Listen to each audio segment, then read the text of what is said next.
Hello, my name is Jessie and I'm in charge of the IM3 videos this year, and today we're talking about Unit 1, functions and their inverses. Today's topics will include determining if a function is invertible or one-to-one, finding the inverse of a function algebraically, finding the inverse of a function over multiple representations, and identifying characteristics of a function from its inverse and vice versa. Alright, let's start with what it means for a function to be one-to-one. When a function is one-to-one, no two inputs will share the same output. So if we take a look at this example, y equals x squared, it is an example of a function that is not one-to-one because when I graph it, it looks something like this. And here, these two different inputs share the same output, meaning it is not one-to-one based off our earlier definition. And also, if we do the horizontal line test, like this, it does not pass because there's more than one point on the horizontal line. You can use a horizontal line test to see if any function is one-to-one by basically seeing if there's one point on the horizontal line at all times. Alright, however, this next equation, y equals 2x plus 3, is one-to-one because after sketching the graph, it looks something like this. And if we do the horizontal line test, just draw a horizontal line, see there's only one point on that horizontal line at all times, meaning no two inputs share the same output. So this one is not, this one is one-to-one. Alright, let's look at another example. So over here, we're looking at two different data sets with 3 coordinate points on each. Can you guess which one is one-to-one? Alright, the first one, once again, is not one-to-one because these two different inputs, 1 and 4, share the same output of 2, meaning it is not one-to-one. Alright, let's see if the next one's one-to-one. So, right away, looking at these outputs, none of them are the same and they have different inputs, so the second one is one-to-one. Here's our last example on determining if a function is one-to-one. Right off the bat, you can see on the second table set that there's a y value that repeats. So if you see the 2 and the 2 here repeats, meaning that this one is not one-to-one because these are two distinct inputs, but they share the same output. Then if we look at the first table, all of these outputs are distinct and different, and so are the x values, so our first one is one-to-one. Our next standard is how to find inverses algebraically, and our first step is to swap the x and y in the original function, and after that we isolate the y value to get our inverse. And our last step is always to check our answers using the equations listed right here, which is inputting the inverse into the original function, which should equal x, or vice versa, the original function into the inverse, which should also equal x. Alright, let's start with our first example here. So at first we swap the x and the y, so the y becomes the x, and then be 1/3 y minus 6. Next step, isolate the y, so we add 6 on both sides, leading to x plus 6 equals 1/3 y. And lastly, to further isolate the y is to multiply 3 on both sides, which you get 3x plus 18 equals y if you distribute it. Alright, and to write it in proper function notation would be inverse of f of x equals 3x plus 18. But remember, our last step is to always check our answers, so let's plug in 3x plus 18 into our original equation.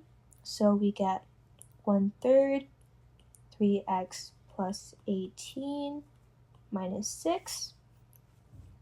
which gets us, if we distribute, it will just be x plus 6 minus 6.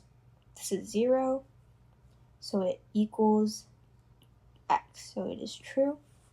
And we can do the same vice versa for this equation, which is 3 times 1/3 x minus 6 plus 18, which gets us, if we distribute, it will be x minus 18 plus 18.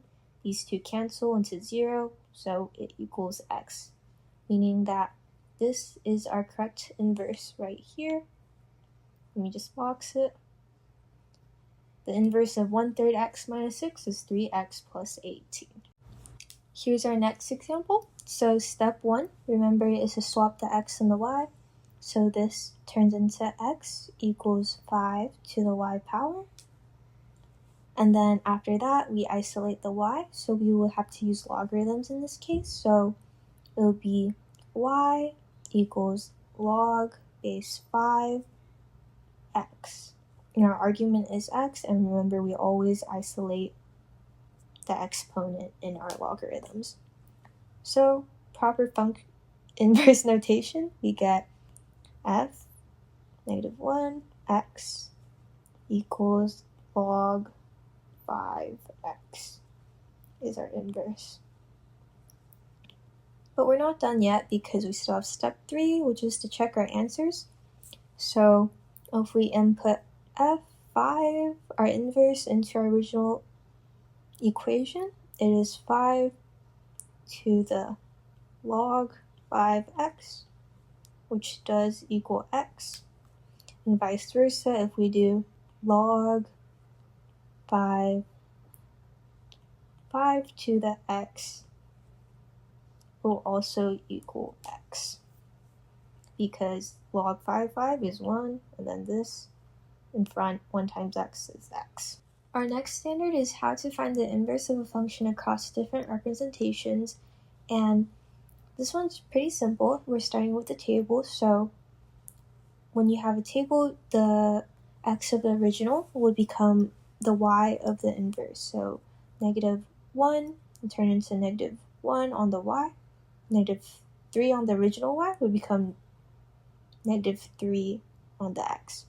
So basically, you just take the coordinate and then swap it. And then 5, 2 turns into 2, 5. Pretty simple. Alright, our next example is the same, just across a data set with a few coordinates. And the same rule applies. -1, -3 turns into -3, -1, 0, -1 turns into -1, 0. 1, 1 stays the same, because if you swap it, it's still 1, 1.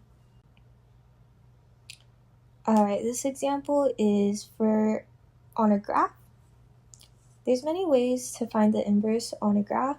The most simple way is just to reflect over the line y equals x, and if I do that, it gives me these points right here. And then this is my line of my inverse function. If you're not good at reflecting, you can do it the algebraic way. So if I flip it, x equals y minus 1, and I isolate the y, it turns into y equals x plus 1. So I get x plus 1. And if I check, this blue line does represent x plus 1 and is the inverse. Our last standard of the unit is identifying characteristics of a function from its inverse and vice versa.